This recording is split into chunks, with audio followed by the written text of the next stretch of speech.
Está no ar mais um programa do Núcleo Política e Cidadania da TV Comunitária do Rio de Janeiro. Hoje conversando com o professor jornalista José Carlos de Assis. Professor, reiteradamente em entrevistas o senhor tem analisado de que as instituições no Brasil, devido à crise econômica e política, tem-se o termo derretido. Explica para a gente começar esse papo aqui sobre a situação atual, essa avaliação que o senhor faz. Bom dia, boa tarde.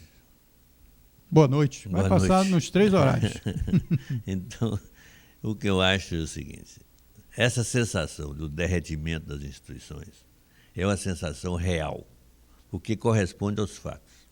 Ninguém no Brasil hoje confia no Executivo, no Legislativo, no Judiciário, na Polícia, na Procuradoria-Geral da República. Todos, de uma certa forma, têm a sua credibilidade comprometida.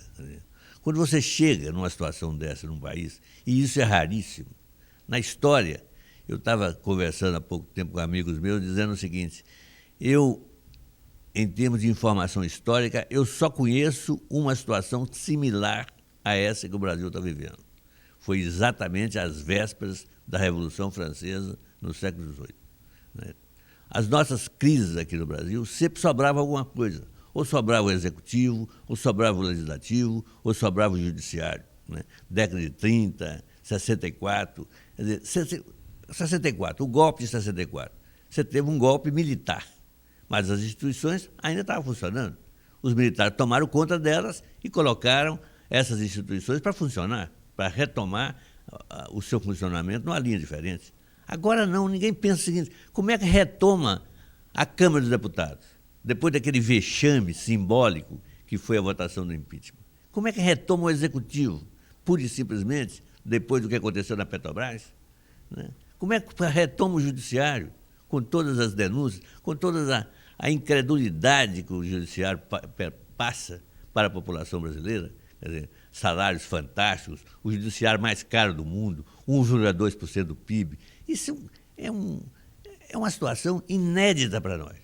Então, essas coisas têm que ser varridas do mapa pelo próprio processo político e, em algum momento, você tem que reconstituir isso. Essa que é a nossa ideia. É um processo de reconstituição a partir da sociedade, ou, se quiser dizer, da sociedade civil, reconstituindo as instituições republicanas. Pelas próprias instituições, é impossível essa reedificação de um sistema republicano decente no Brasil de hoje. Antes da gente ver a solução ou as soluções, o senhor conseguiria visualizar e nos dizer quando esse processo de derretimento, que o senhor chama, começou, ou analisando agora, dá para perceber quando isso começou a se vislumbrar ou começar? Olha, eu acho que o que foi determinante foi a situação econômica.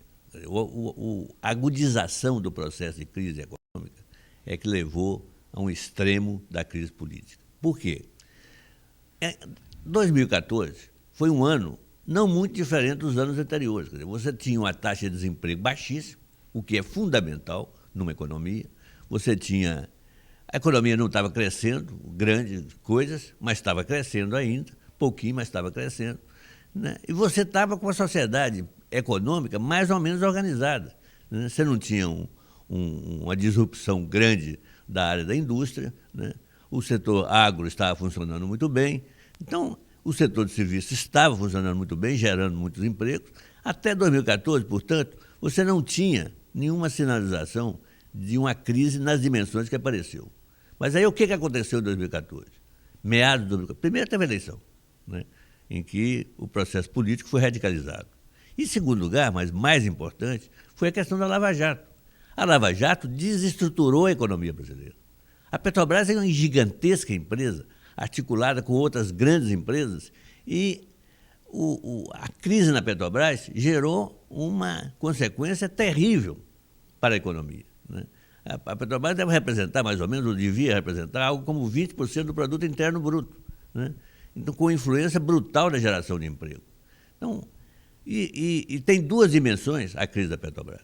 É a crise em si, que foi uma crise de ladroeira, de bandidagem, por um grupo de diretores da Petrobras, né? Uma coisa também fantástica e inédita no Brasil. Você tem uma combinação de uma quadrilha dessa na direção da maior empresa brasileira, mas você teve também um lado da forma como isso foi combatido pelo judiciário. Por quê? Porque foi combatido como sendo espetáculo. Foi levado para a televisão, foi levado para as instâncias de grande repercussão. Com isso, o que aconteceu? Se desmoralizou o país, não foi a Petrobras que foi desmoralizada. Nós nos desmoralizamos com esse processo. Essa que é a verdade, né? Mas tinha que combater a corrupção. É claro. E, por acaso, os Estados Unidos não combatem a corrupção, a Inglaterra não combate a corrupção, a Europa não combate a corrupção, todo mundo combate, mas não é na forma de inquéritos espetáculo, que você leva 80 carros policiais, cercam um bairro inteiro. Sem delatores, todo mundo preso, vai preso logo de cara. Você não respeita o princípio do habeas corpus, não respeita o princípio do devido processo legal, né? Não respeita o princípio da presunção de inocência. Quer dizer, essa coisa toda destrói muito mais do que constrói. Porque o cara sempre diz, não, tem que combater a corrupção. Que isso? É claro que tem, todos nós sabemos que tem. E vai ser a vida toda, porque a corrupção não vai acabar. A ideia de que você vai fazer uma limpeza tão grande que vai acabar com a corrupção é brincadeira, não vai. Agora, você tem que combater, primeiro, com as armas da justiça.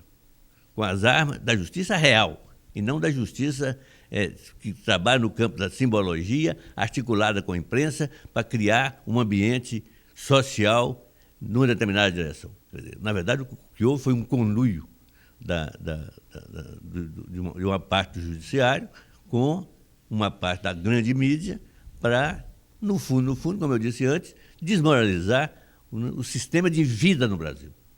Não é propriamente o sistema de executivo judiciário apenas. É o sistema de viver. A forma que nós temos de viver, né, e de conviver foi afetada. Agora, professor, o senhor é jornalista e atuou em casos de denúncias de malfeitos na economia, de empresas, etc. Tal. O senhor diz que esse processo da Petrobras é um dos mais escabrosos que o senhor já teve acesso e a sociedade. Tem algum nível de comparação daquele... Porque a corrupção, como o senhor disse, não começou agora. Por que agora isso está tão destrutivo como o senhor está analisando? É por causa desse espetáculo? E como é que o senhor compara com aqueles casos que o senhor mesmo fez denúncia na época? Olha aqui, na minha época, que foi os anos 80, a primeira metade dos anos 80, ainda sob regime militar, nós introduzimos no Brasil o jornalismo investigativo em matéria econômica. Fizemos isso. Isso teve uma grande repercussão, porque eram factuais, quer dizer, factuais e interpretativos, mas de uma forma rigorosa. Quem trabalhava nisso, nessa direção? O jornalista. O jornalista estava praticamente sozinho, porque não tinha governo federal, não tinha polícia federal, não tinha promotoria pública, estava tudo macomunado com o sistema político autoritário, né? A diferença grande em relação a hoje é o seguinte: aconteceu um conluio entre juiz de instrução, que foi uma invenção nova. É o juiz que conduz a instrução do processo, em vez de simplesmente julgar o processo. A promotoria pública, que adquiriu uma independência brutal no Brasil, virou um órgão autônomo dentro do Estado, né? A Polícia Federal, que é quase tão autônoma quanto o Ministério Público. E a mídia, a grande mídia. Então você tem de um lado, quer dizer, um sujeito que pode ser um criminoso, é evidente, mas todo criminoso tem direito à defesa, todo criminoso tem direito a se defender. E você tem do outro lado 4 instituições. Isso eu nunca vi. E eu acho que poucos lugares no mundo viram. É uma articulação entre polícia, promotoria, juiz e mídia. Pô, você mata o cara. Moralmente você mata. Tanto assim que ele vai para a prisão e lá, com verdade ou sem verdade, começa a denunciar o mundo inteiro. Né? Esse processo de delação premiada, né, inventaram em cima de prisioneiros. Não são pessoas que voluntariamente decidiram, como manda a lei, decidiram... Quase que o sinônimo de você delatar e sair, né? Exatamente. O cara fica preso por quê? Porque ele vai atrapalhar as investigações. Aí, se ele conta, ele já não atrapalha, as instituições estão tudo tranquilas e vai... Não, e outra coisa é o seguinte, ele sai imune, porque com 2, 3 anos de cadeia, sai para usufruir do roubo que ele fez. Porque ele devolve uma parte, e é claro que tem uma parte escondida, está em algum lugar do mundo. Então, isso é escabroso, quer dizer. Isso é uma situação sem paralelo. Né? E isso, evidentemente, que puxa para baixo o moral do país inteiro. Porque, professor, inclusive, porque o alvo das denúncias, os juízes e o Ministério Público, o que eles querem é que haja denúncia sobre político. Tá. Então, a política é que está na... Quer dizer, é como se pudesse existir a sociedade sem a política. O que obviamente é uma maluquice, quer dizer, nós somos os primeiros a reconhecer que você tem um processo político para o Brasil viciado, completamente viciado. Mas você não renova isso, não reestrutura isso, na base de atos do próprio Poder Judiciário ilegais. Não tem sentido, porque você compromete a solução do problema. Essa que é a verdade. Né? Você moralmente compromete quem está envolvido. Então, agora, uma referência internacional, o senhor falou da questão só da Revolução Francesa, que o senhor analisa que a situação de destruição das instituições existentes está num grau parecido do Brasil. Exatamente. Não, você pode ter, por exemplo, um paralelo próximo, a crise da Argentina de 2001. Você deve se lembrar que na crise da Argentina, a crise foi tão profunda que a Argentina teve 5 presidentes em 10 dias. Uma crise fantástica. Mas o judiciário estava lá. Mas o legislativo estava lá. E o próprio executivo engendrou a saída da crise através do casal Kirchner. Né? Você olha, hoje é o seguinte, quem que vai, nas instituições brasileiras, quem vai comandar o processo de regeneração? Porque tem muita gente que, de forma iludida, fica pensando, é o Lula. Ora, o Lula está na cara que não vão deixar. O Lula ou não tem condições de saúde para disputar uma eventual próxima eleição, seja agora no ano que vem, seja em 2018, né? Ele provavelmente não terá condição de saúde para isso, e se tiver, eles tratam um jeito de transformar em já divulgaram essa semana que ele estaria próximo de ser preso. Exatamente. Quer dizer, os caras não fazem um golpe de Estado como foi feito para deixar isso voltar na mão do principal líder político popular brasileiro. Não vai deixar.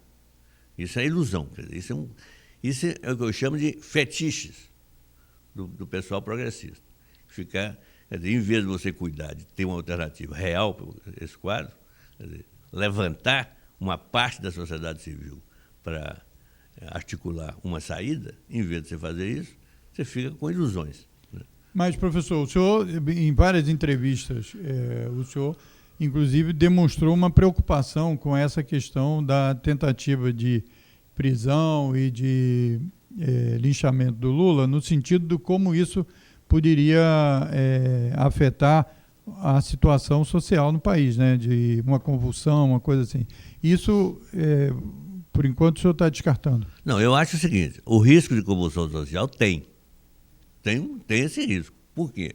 O senhor levantou até a palavra guerra civil numa das entrevistas. Não é impossível, quer dizer, convulsão social é muito fácil acontecer. Porque tocar fogo é fácil, né? O problema é apagar. Né? Se chega uma coisa em que as pessoas não têm estratégia, há um desespero, é uma situação de angústia, isso, né, acende o pavio de uma convulsão social. Uma guerra civil é uma coisa mais complexa, porque ela supõe uma organização de 2 facções, né, com o poder armado, com disputa real do centro do poder. Quer dizer, a revolução, esse tipo de revolução, ela implica mudar a ordem jurídica de forma violenta. Esse é o objetivo de uma guerra civil, mudar a estrutura jurídica de forma violenta. Isso pode acontecer no limite, quer dizer, você tem uma sequência de convulsões sociais, né? Perde-se completamente o controle. Aqui no Rio de Janeiro, quer dizer, está se perdendo o controle. Está se perdendo o controle dos fatores sociais. Bom, que isso? Estava vendo ontem, não sei se você viu, uma faixa de todo tamanho da polícia no aeroporto dizendo "Welcome to the hell", né? É uma faixa em inglês dirigida aos turistas. "Bem-vindos ao inferno". Isso a polícia. A polícia? A polícia colocando a faixa. Ah, é alguns setores, né? Não, associação. o setor que está em greve, que está... Ah, sim. Tá certo? Então, isso é uma coisa, é um apontamento de degeneração do Estado. Está meio concentrado no Rio de Janeiro, porque o Rio de Janeiro foi atingido por duas coisas brutais, né? Além da crise geral. Foi atingido pela questão da Petrobras, né? Ele se beneficiava de royalties, se beneficiava de atividades da Petrobras que se desenvolvia aqui, por exemplo, o Comperj, e está simplesmente paralisado, está liquidado. E a questão, você teve outros pontos vulneráveis no Rio de Janeiro, que é a questão da dívida pública dos estados, que é um crime. A questão da dívida pública no Brasil, dos estados, é um crime. Isso depois, se você quiser, a gente pode entrar nesse assunto que é específico do Rio de Janeiro e dos demais estados brasileiros. Vamos ver se no final a gente fala sobre isso. Mas eu queria então agora, porque o senhor deixou claro que esse derretimento das instituições tem a ver com a crise econômica e política. A gente falou muito sobre a questão política, Lava Jato, Petrobras, etc. Agora, do ponto de vista, antes da gente entrar na solução, é bom que o senhor fale um pouco como é que o senhor avalia essa questão da crise econômica, como é que ela surgiu nessa voracidade e se essas medidas aí tomadas pelo governo interino, elas aprofundam essa crise, como é que o senhor está avaliando? A crise econômica é basicamente uma crise de política econômica, de má política econômica. As estruturas do Brasil, né, ou da economia brasileira, não estavam tão comprometidas assim, né? O que aconteceu é uma sequência de erros brutais, decisões brutais na área econômica, como foi chamar o Levi para ser ministro da Fazenda e o ministro da Fazenda fazer um ajuste fiscal brutal em cima de uma contração da economia que já existia. Eu lembro que no começo do ano passado eu dizia, olha, vai dar uma contração de 4%. As pessoas não acreditavam, mas estava na cara, quer dizer, se você combina crise na Petrobras com crise do ajuste econômico, fiscal, você tem... É inexorável que houvesse uma crise brutal do PIB, né? E do emprego, porque o desemprego está ascendendo, né, aceleradamente. Então, você tem uma situação que combina essas duas coisas, quer dizer, você combina o desastre da Petrobras com o desastre da política econômica, não tem volta. E aí é o seguinte, aconteceu no ano passado, está acontecendo esse ano. Quer dizer, esse ano não precisava de eu falar. Eu podia falar como cidadão comum, um economista, uma coisa dessa. Mas foi o Banco Mundial. A estimativa do Banco Mundial, agora, é que nós vamos ter uma contração, de novo, de 4%. Né? Duas contrações em 2 anos, de 8%. Isso nunca aconteceu na história do Brasil. E é claro que isso vai ter uma repercussão gigantesca na questão do emprego. Então, e o emprego gera mais queda da demanda, a queda da demanda gera mais queda do investimento gera mais queda do emprego, mais queda do emprego, mais queda da demanda, e é um ciclo vicioso que vai para baixo, né? Então, dizer, entra o Temer, vai resolver a crise econômica brasileira, o Meirelles, é um gênio o Meirelles, fantástico, um contracionista, né? só pensa em cortar gasto público, né? O que numa situação de contração da economia é venenoso, né? Você, né, superpõe a uma crise existente uma nova crise devida ao novo ajuste fiscal agora do Meirelles, né? Então isso, evidentemente, que não vai dar, não pode acabar uma questão normal. Quer dizer, eu acho o seguinte, você vai ter uma crise política em função da crise econômica, eu acho que o Temer não resiste, não vai resistir, não é uma questão de acordos de cúpula, de acordos políticos, não é um problema de acordo político, é uma questão de a vida, a realidade, o real. O real é o seguinte, uma contração sucessiva, e isso nenhum presidente da República, em nenhum esquema, subsiste, né? Resiste, a nenhum deles resiste. Então, o que eu acho é que vai haver uma artimanha política qualquer para levar ele até o ano que vem, a fim de garantir uma eleição indireta e não direta para a presidência da República e vice-presidente da República.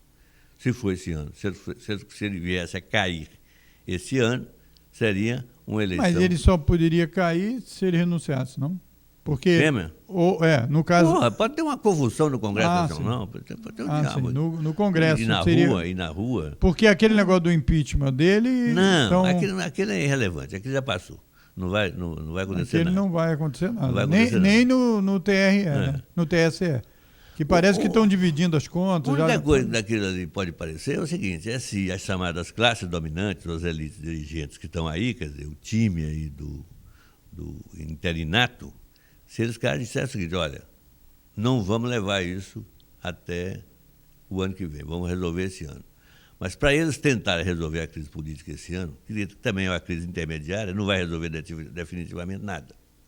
Vai ser pulando de foco em foco. Então, mas se for para resolver a saída do Temer esse ano, você vai ter que ter eleição direta para a presidência da República. Se sair no ano que vem, a partir do ano que vem, vai ser eleição indireta.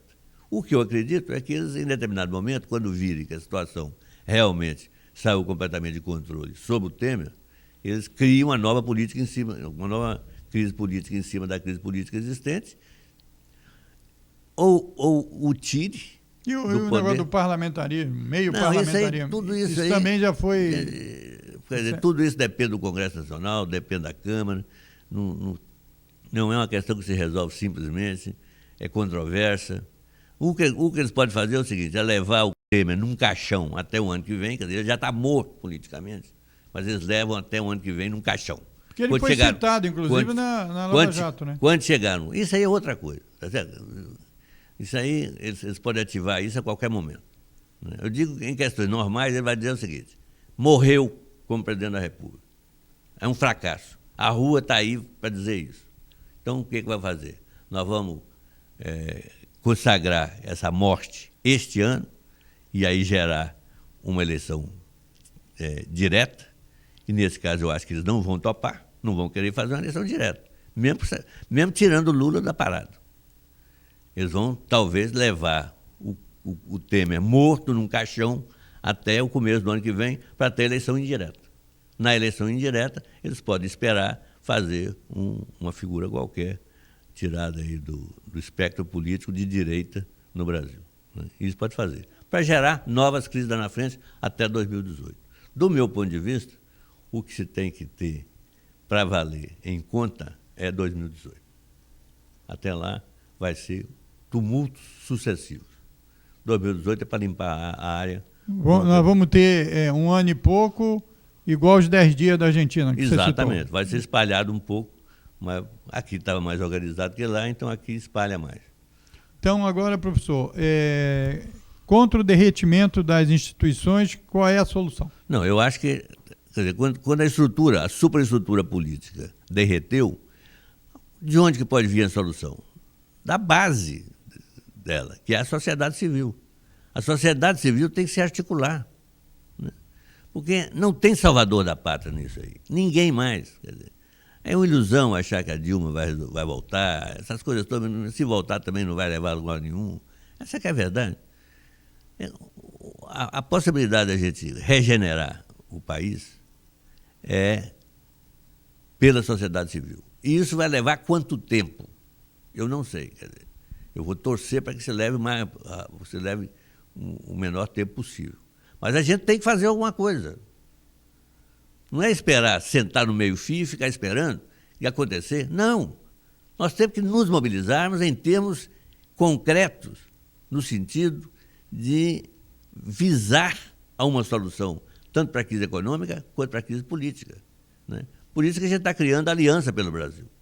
A Aliança pelo Brasil é uma aliança de personalidades, não é de instituições, não é de organizações. As instituições estão muito fragilizadas também. Agora, as personalidades não. Você pega pessoas do país de alta credibilidade em todos os setores. Em todo setor você encontra gente de alta credibilidade. Vamos juntar esse pessoal numa aliança e, a partir dessa aliança, a gente tenta reconstituir, né, o quadro político brasileiro, né, e o quadro do executivo e o quadro do judiciário. É uma revolução o que a gente tem que fazer. Não é uma revolução de tiro. É uma revolução de mudança das instituições. Eu estou chamando isso o seguinte: é uma revolução verde-amarela. Não temos lá Revolução Verde, aliás, toda ela manejada e manietada lá nos países árabes. Né? Teve. Foi tudo desperdiçado, quer dizer, liquidou com a Líbia, essa coisa toda. Mas, em si, foi uma revolução. Mudou as estruturas. Né? Então, vamos fazer a nossa revolução verde-amarela. Para quê? Para regenerar as instituições da República. Agora, o senhor está chamando essa mudança, que o senhor está chamando de revolução, o instrumento disso seria a aliança entre as personalidades? A aliança que se organiza como um ente real, quer dizer, um ente existente, com direção, com né, participação, né, sobretudo professores, juristas, economistas, né, isso naquilo que a gente pode chamar de na direção desse movimento, né, estudantes, importantíssimo, os universitários, né, nessa articulação, artistas também importantes, né, e através, né, dessa aliança, que tem um manifesto já escrito, você apontar na direção das mudanças econômicas, políticas e sociais que a gente pretende fazer. Nós até estamos dividindo isso em 3 partes. Né? Nós estamos lançando um manifesto, né? Vamos lançar um manifesto, não está lançado ainda publicamente, mas vamos lançar focado na questão econômica. Depois nós vamos lançar um outro manifesto focado na questão política e depois vamos lançar um terceiro manifesto focado na questão social. Essa que é a ideia. Se houver coisa melhor aparecendo no meio do caminho, estrategicamente melhor conduzida, nós seremos os primeiros a buscar nos entregarmos a isso. Agora, se nós formos, pelas circunstâncias, os pioneiros nesse processo, eu espero que todos os homens e mulheres de boa vontade e preocupados com a justiça social se integrem à Aliança pelo Brasil. Essa crise, como o senhor falou lá na época da eleição de 2014, ela acabou polarizando 2 campos. Essa ideia da aliança, essa proposta da Aliança pelo Brasil, seria uma vertente, uma terceira vertente aí? Como é que sairíamos de uma situação de polarização com o derretimento das instituições para construir um outro campo onde provavelmente segmentos dos 2 lados poderiam participar? Como é que isso, na cabeça, as pessoas pensam essa questão, devem pensar essa saída? Não. Certamente a gente tem que caminhar para um caminho de terceira via, não idêntica ou não semelhante à terceira via inglesa que foi inventada lá atrás, cujo propósito fundamental era destruir a social-democracia europeia. Nós, ao contrário, quer dizer, temos como referência importante o socialismo democrático, a social-democracia. Né? Nós vamos fazer, inclusive, eu vou fazer pelo país afora, junto com 2 companheiros do DIEESE, uma sequência de palestras e de cursos falando sobre né, o que a gente chama de mais-valia social, quer dizer, a forma como os trabalhadores, né, têm que influir no processo orçamentário para compensar a exploração que eles têm no campo da mais-valia singular. Mas, enfim, quer dizer, a nossa ideia é termos uma opção de centro-esquerda, tá certo? Todo mundo quer uma referência locacional dessas coisas. Na verdade, é uma posição de centro-esquerda. Nós não quer dizer, eu acho que muitos movimentos que apareceram e que, na verdade, não se firmaram no Brasil nos últimos tempos foram tanto os movimentos do lado da direita quanto os movimentos do lado da esquerda. Eles não conseguiram se ampliar. O dado mais óbvio foi uma experimentação espetacular, como foi da Frente Brasil Popular e da Frente Brasil Sem Medo, né, que chegou a ter uma repercussão grande no Brasil, mas quando a gente chegou para contabilizar isso em termos de decisão de poder na Câmara dos Deputados, foi um fracasso absoluto. Então, professor, vamos fazer um intervalo e a gente volta debatendo e aprofundando essa questão da aliança, ok? Você nos aguarda que a gente volta já.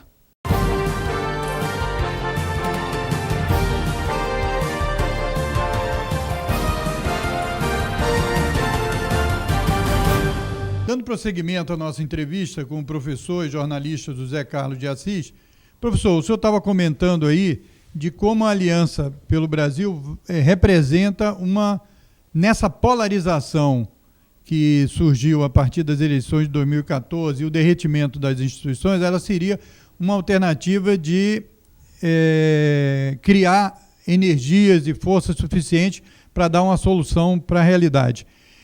O que de concreto a Aliança, além do manifesto, que o senhor já falou que existe, essa articulação em que grau está?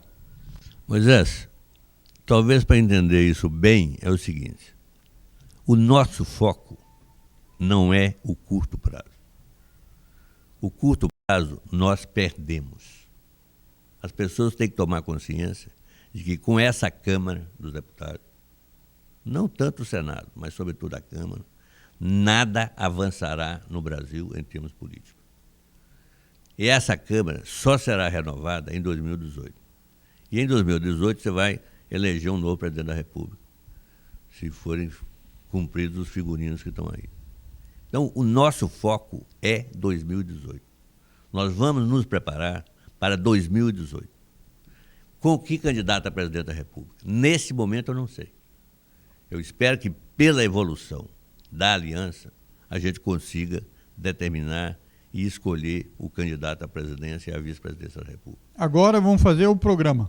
Agora é o programa, não é propriamente o programa porque já está feito. Quer dizer, nós não queremos fazer um programa quilométrico, essa coisa, não. É um conjunto de princípios. Um conjunto de princípios concretos. Qual a política monetária, qual a política fiscal, qual a política de investimento, isso na área econômica, né? E na questão política, propriamente dita, a gente vai discutir ainda qual é a proposição que a gente vai fazer, né? Se tem referendo, plebiscito, participação direta da população nos processos políticos, essas coisas todas. Então, a ideia é não perder o foco de 2018. Não é por nada, não. É porque não adianta nada. A gente fica correndo atrás de coisas de curto prazo para perder sucessivamente. É claro que a gente não vai simplesmente jogar a toalha. Nós vamos lutar nos fóruns apropriados, no Congresso, essa coisa toda. Mas sem aquela ansiedade de achar que teve que ganhar. Não vamos ganhar. Nós não ganhamos na questão do impeachment, né? E era muito mais fácil, era 1/3 da Câmara. 1/3 da Câmara. Nós não conseguimos. Então, que ilusão é essa? Mas, como é que... Então, era bom... Porque é o seguinte, o Eduardo Cunha ele continua deputado, né? Ele não foi demitido ainda. Uhum. E dizem que ele ajudou a, pelo menos, eleger em torno de... Eu acho que ele teria a terceira bancada da Câmara. Então, esse processo político que o senhor aqui está expondo e denunciando, etc., então tem que mudar isso, porque senão a Câmara eleita em 2018 vai ser do mesmo campo, né? É claro, não pode ser do mesmo jeito. Quer dizer, também você não pode tentar fazer uma coisa e esperar que aconteça. vamos esperar uma Câmara melhor. Bom, não vai acontecer. Vamos lutar para isso. Quer dizer, vamos levantar os estudantes, vamos levantar os professores, vamos levantar os economistas. Vamos fazer um movimento social amplo. Né? Nós, se der tempo, porque essas coisas são atropeladas, se der tempo, nós vamos participar indiretamente da eleição municipal. Como? Nós vamos criar diretórios da aliança em todas as capitais e os diretórios apontam os candidatos que elas acham melhores. Sem participar diretamente, apenas apontando. Quando chegar em 2018, aí nós temos 2 anos já vai pedar para respirar. Aí é o seguinte, nós vamos ver como é que vai ficar o quadro partidário. Se for esse quadro partidário que está aí, indecente, corrupto, vendido, nós talvez chegamos e dissemos o seguinte, vamos transformar a aliança num partido político. Mas isso, quem vai dizer é a opinião pública. E qual é o estágio que a aliança está, digamos, já tem uma coordenação? Quando vai ter algum evento onde essas personalidades vão divulgar? Onde o pessoal... Como é que está esse estágio? Isso está ainda embrionário? Está um estágio, não está muito desenvolvido ainda, quer dizer, mas a gente já tem, quer dizer, uma articulação para juntar os professores universitários, né, estudantes universitários, sindicalistas. Né. A nossa ideia é juntar esses grupos, né, e depois reunir todos eles, quer dizer, não só esses, mas também juristas, né, artistas, intelectuais, né, e empresários, se a gente conseguir. Empresário é complicado, mas a gente está tentando, nós estamos conversando, eu estou conversando pessoalmente, para ver se abrimos algumas brechas no meio empresarial para essa proposta política avançada. Então, o que a gente vai fazer, provavelmente nos próximos meses, é ter montado essas vanguardas desses setores, e para que a gente já comece a pensar em termos de formalização, mesmo sem formalizar institucionalmente. Para nós não interessa isso agora. A aliança, a gente poder formar diretórios que participem dessa articulação com vistas ao municipal, mas a eleição municipal. Mas o importante que eu quero te dizer, Moisés, é o seguinte: nós vamos ocupar o que nos for dado de possível nos meios de comunicação alternativa, inclusive no seu. Enquanto tivermos, né, não sou eu só, vamos trazer mais pessoas, né, que estão no movimento, para vir conversar, debater, né, vamos tentar fazer, se for possível, sistematizar um horário semanal para tratar dos problemas da aliança, porque isso cria um pouco mais de vínculo com a sociedade e, né, ocupar os espaços dos blogs, da internet, né, e tentar... Agora, professor, exatamente, isso aí aqui, a TV comunitária, né, para a gente participar todos, inclusive aqueles, principalmente atender aqueles que não têm mídia, né? Porque a mídia é muito concentrada no Brasil, você sabe que esse tipo de debate não se desenvolve nesses fóruns aí da mídia tradicional, a mídia comercial. Agora, como é que o senhor analisa, porque nós temos, o pessoal que está nos assistindo, é um pessoal que tem uma visão de participação e tal, etc. Como é que para eles a gente faria o senhor analisaria o surgimento dessa ideia de fazer um movimento que seria diferente do que existe objetivamente? Por exemplo, houve o surgimento do PT no Brasil, que levantou uma série de expectativas, etc., tal, e criou quase 10 anos de governo, se não me falha a memória, 10 anos, né? Se a Dilma completasse, seria 12, né? Aí, no processo, saiu um pessoal do PT porque não concordou com o encaminhamento e tal, e criaram principalmente o PSOL, né?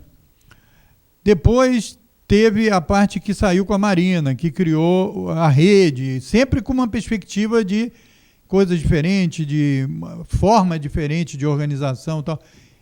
Dá para fazer algum comparativo aí? É claro que a situação política hoje, o senhor já falou que é muito mais radical, né?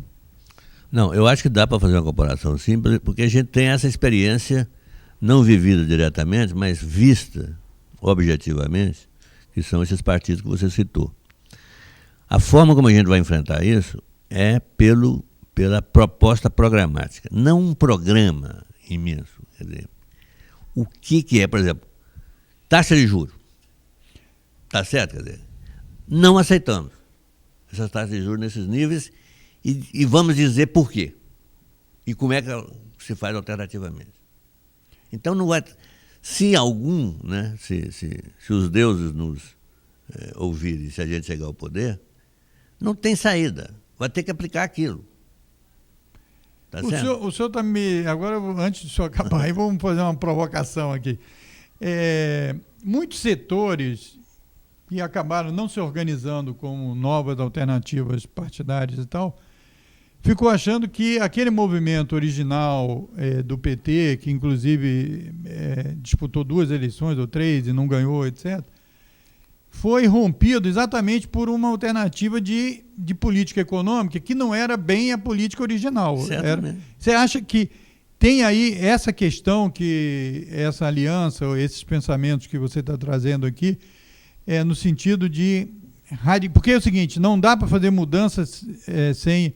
Omelete sem quebrar os ovos, seria isso? Não, eu vou te dizer o seguinte, não há setor da economia mais sujeito à manipulação ideológica do que a economia.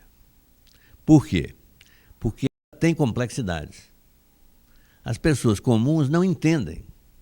Então você diz assim, eu acho até já falei aqui nesse programa seu, o cara diz assim, o Estado deve ser igual uma dona de casa responsável. Não pode gastar mais do que arrecada. Então, isso é absolutamente falso. Mas o cara tem a imagem da dona de casa. Primeiro, não passa pela cabeça dele que toda dona de casa compra crédito. O cara não faz essa associação. E, em segundo lugar, não passa pela cabeça dele que o Estado emite moeda e emite título da dívida pública. Ele pode perfeitamente gastar mais do que arrecada. E, em certas situações, como de depressão e de contração, ele tem que gastar mais do que arrecada, como nós teríamos que gastar mais hoje, porque, do contrário, não há retomada da economia. Então ele tem que gastar mais.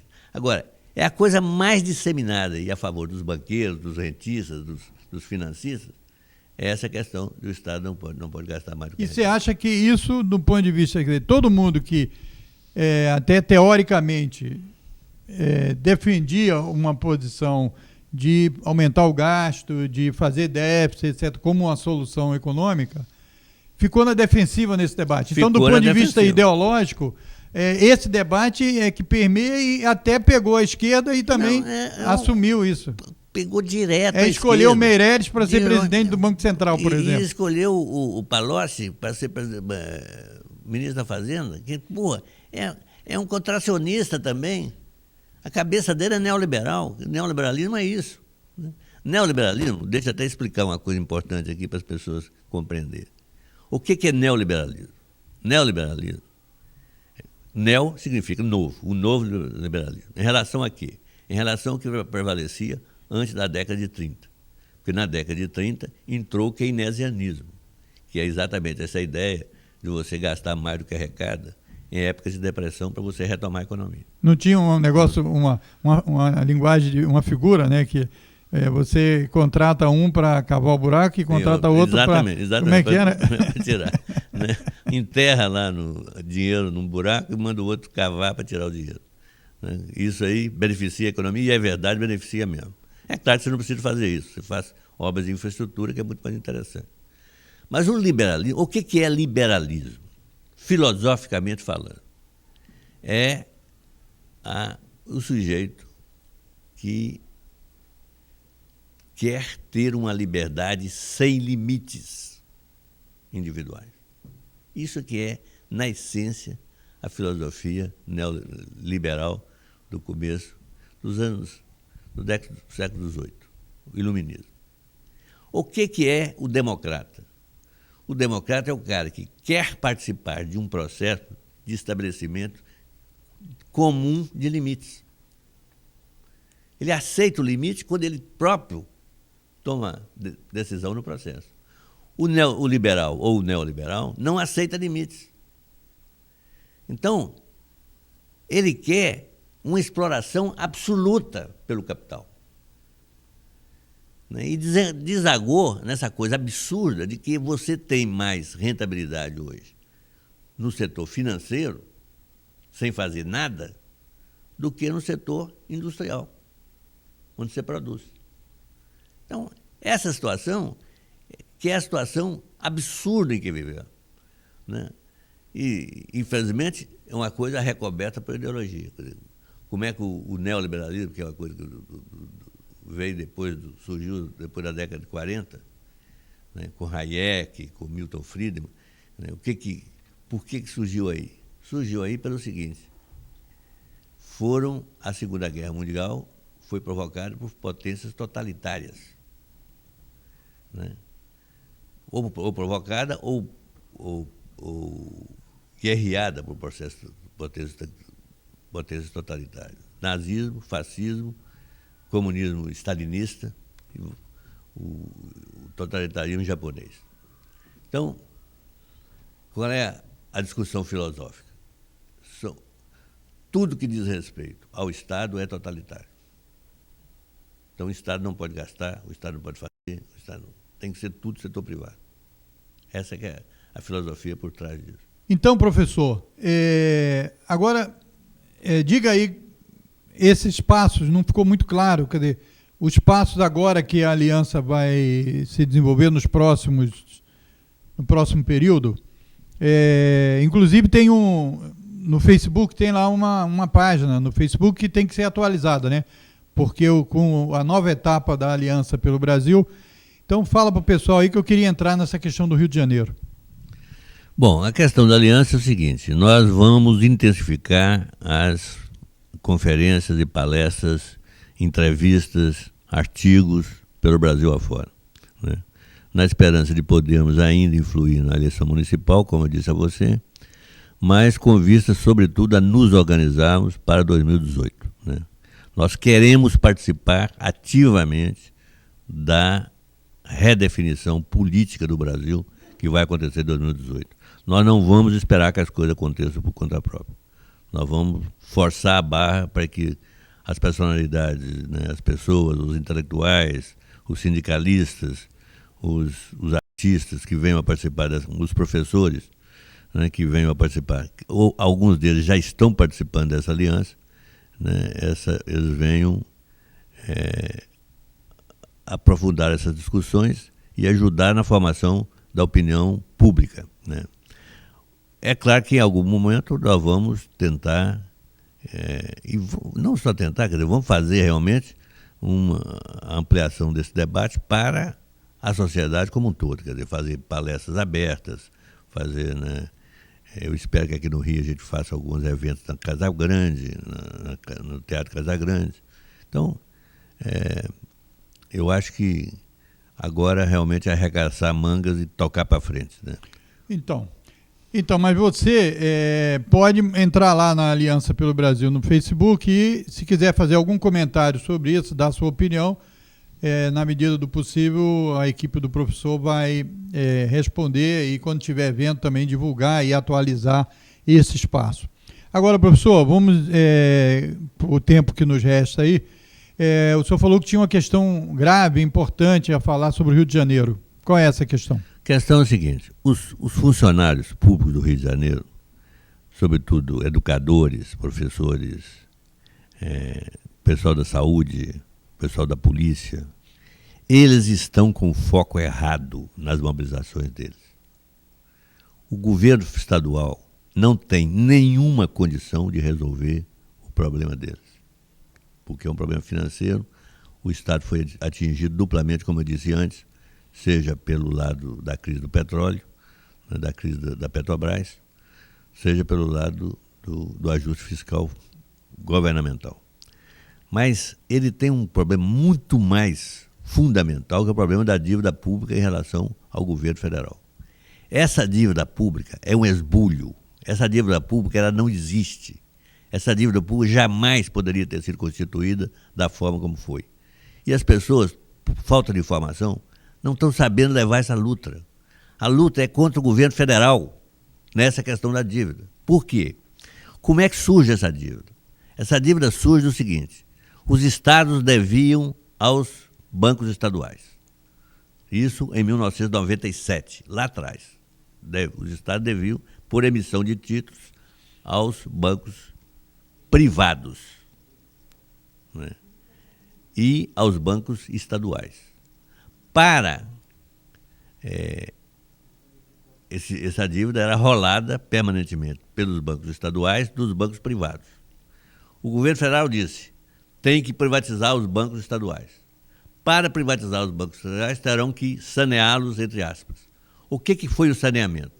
O governo federal comprou a dívida dos estados, pagou aos bancos privados e jogou em cima dos estados. Mas observa o seguinte: quando o governo federal compra a dívida, ele compra a dívida com dinheiro de quem? Não é dele, é com o dinheiro da população, do cidadão. Do orçamento. Do orçamento, quer dizer, ou título que ele lança no mercado, tá certo? Ou moeda que ele emite. Mas tudo isso à custa do cidadão. Então, o país inteiro, quer dizer, o cidadão do Brasil, que é, na parte correspondente ao Estado, o cidadão do Estado. Então, o cidadão do Estado pagou essa dívida. Essa dívida não pode ser cobrada de novo em cima dele. Ele está pagando 2 vezes. Não tem nenhum sentido essa dívida. Isso aí foi... Primeiro, o afã do governo federal, na época do Fernando Henrique Cardoso, de fazer superávit primário. Para fazer superávit primário, tinha que esgotar o dinheiro dos estados. Espremer no máximo o dinheiro dos estados. E ele fez, através da cobrança da dívida, né? Então, isto tem que ser feito. O que tem que ser feito hoje não é apenas você não pagar a dívida. Fizeram uma moratória agora de 6 meses, 9 meses. Não adianta nada, porque retoma tudo de novo lá na frente. Isso não basta. Tem que retomar lá atrás e tem que estornar o pago. O que foi pago. O que foi pago indevidamente tem que voltar aos cofres do Estado. No caso do Rio de Janeiro, mais de 40 bilhões de reais. A dívida do governo estadual multiplicou várias vezes. Apesar da taxa exorbitante que eles aplicaram em cima da dívida. Então, a minha sugestão é o seguinte: vamos juntar os funcionários estaduais, sobretudo educação, saúde, polícia. Vamos fazer um grande evento para discutir isso e dizer o seguinte ao governo federal: nós não estamos te devendo mais nada, você que nos deve. Vai ter que nos pagar. Nós damos até um certo prazo para repagar o que foi tirado da gente antes. Então, tem que fazer um movimento nesse sentido, porque senão não vão dar em lugar nenhum. E a dívida do Estado, mais a situação geral financeira do Estado, vai piorar estupidamente e a gente não vai ter condição de viver no Rio de Janeiro. Agora, professor, o Dornelles não tem essa posição. Eu conversei pessoalmente com o Dornelles, falei com ele sobre isso e ele simplesmente ficou indiferente a isso. Então veja bem, a questão do movimento social, etc., como é que eles vão sugerir uma aliança? Porque eles chegaram a fazer uma aliança na questão da defesa da distribuição dos royalties, você lembra, né? Uhum. Quando houve uma proposta lá que distribuiu os royalties de forma diferente e tal, e houve um movimento unitário aqui no Rio, etc. Agora, um governo que não concorda com isso, os professores estão reclamando o salário deles, né? Então, quer dizer, eles têm que fazer. Agora, você acha que para esclarecer melhor a população era importante que eles mostrassem essa questão, que é uma questão vital. Se eles não pedirem por aí, eles vão ficar dando murro em ponta de faca, porque o governo estadual não tem como atendê-los. Não há possibilidade física de ser atendido.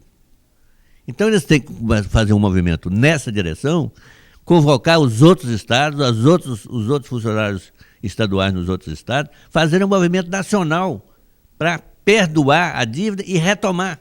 Eles têm que incluir entre as reivindicações também essa questão da discussão mais geral de por que o Estado está sem recursos para fazer... Tomar de volta. Eles têm que tomar de volta. É esse dinheiro que vai pagar o salário deles. Essa que é a questão. Agora, essa era uma questão que você estava achando importante no debate aqui do Rio de Janeiro. E isso podia se organizar, então, como você falou, uma discussão sobre isso. Podia organizar até aqui, ou pela TV comunitária. Podia arranjar uma organização. Eu me presto, eu posso falar com a Maria Lúcia Fatorelli, que é a maior especialista brasileira em dívida pública. Isso. Tá certo? Então, aqui é o Núcleo Política e Cidadania. A gente pode organizar aqui, você fica de entrar em contato com a Fatorelli, para a gente trazer esse debate aqui. Tá. Certo? E Tudo a gente bem. poder, a partir daí, organizar. Professor, aqui a TV comunitária você esteve lá na nossa posse, né? O Intersul, que você dirige há algum tempo, também é associado aqui da TV comunitária e aqui você conhece esse espaço. Então, quer dizer, esse aqui é o Núcleo Política e Cidadania, a gente vai organizar outros debates sobre a situação política, sobre a cidadania, sobre as saídas para o Brasil, etc. Então, aqui o senhor sempre é muito bem-vindo. Eu queria agradecer aí, e o senhor fique aí para as suas palavras finais para a gente encerrar o nosso programa. Bom, eu que agradeço a participação. Eu quero esclarecer que essa questão da dívida dos estados é uma questão que envolve o Brasil inteiro e isso está dentro da nossa discussão da Aliança pelo Brasil. Tá certo? Então, é um movimento que pode ir junto, né? Isso faz parte de uma demanda que, se não for atendida devidamente, nós vamos ter sociedades onde será intolerável a gente viver. Nós já estamos vivendo um pouco disso no Rio de Janeiro, é terrível, e não tem, isso se resolve não de uma forma difícil. Quer dizer, o Estado tem condição, o Estado federal tem condição perfeitamente de mobilizar recursos, sobretudo recursos deficitários, porque as pessoas não gostam dessa palavra, porque atinge o interesse dos financistas, ou pelo menos não atende o interesse deles. Mas a gente pode ter, não é nada impossível você resolver esses problemas agudos que passam por investimentos em infraestrutura, sobretudo no momento de crise econômica muito aguda. Quer dizer, quando você tem a crise econômica aguda, quando você tem contração da economia, você pode emitir com tranquilidade, que não gera inflação. Isso. Tá certo? O professor já ia entrar aqui num novo programa, mas nosso programa tem que primeiro terminar esse para a gente fazer o próximo. Eu queria agradecer a sua audiência, os nossos amigos que acompanham aqui a TV Comunitária do Rio e desejar tudo de bom. Até a próxima edição.